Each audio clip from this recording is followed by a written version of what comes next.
আসসালামু আলাইকুম ওয়া রাহমাতুল্লাহি ওয়া বারাকাতুহু।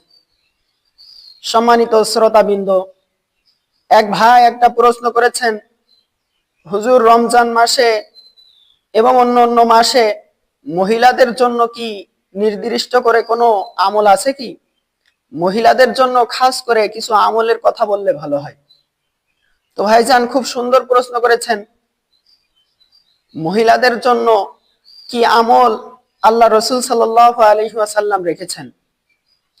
হাদিস শরীফের ভিতরে আল্লাহ রসুল সাল্লাল্লাহু আলাইহি ওয়াসাল্লাম বলেন, ক্বালা রাসূলুল্লাহি সাল্লাল্লাহু আলাইহি ওয়াসাল্লাম, আল মারআতু ইযা সাল্লাত খামসাহা ওয়া সামাত শাহরাহা ওয়া আহসানাত ফারজাহা ওয়া আতাআত বালাহা ফালতাদখুল মিন আইয়ি আবওয়াবিল জান্নাতি শাআত।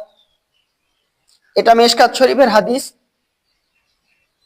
আল্লাহ রসুল সাল্লাল্লাহু আলাইহি ওয়াসাল্লাম বলেন, যদি কোনো মহিলা মানুষ, যদি কোনো মায়ের জাতি এই চারটি কাজ করতে পারে, তাহলেই সে নাজাত পেয়ে যাবে, ওই মহিলা জান্নাতি হয়ে যাবে। আল্লাহ পাক রব্বুল আলামিন চাহেন তো তার জন্য 8টি দরজা খুলে দেওয়া হবে, সে যে কোনো একটা জান্নাতের দরওয়াজা দ্বারা জান্নাতে সে প্রবেশ করবে। তো আমরা আমলের কথাগুলো একটু মনোযোগ সহকারে শুনবো। 1 নম্বর, ওয়াক্ত মতো 5 ওয়াক্ত নামাজ পড়ে নেবে। 2 নম্বর আমল, রমজান মাসের রোজা রাখবে।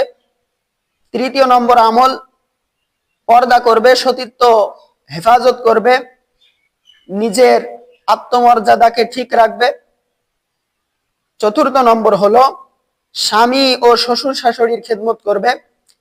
এই 4টি কাজ যদি একটা মেয়ে লোক, একটা মায়ের জাতি, একটা মা বোন করতে পারে, আল্লাহ পাক রব্বুল আলামিন চাহেন তো ওই মা বোন জান্নাতি হয়ে যাবে।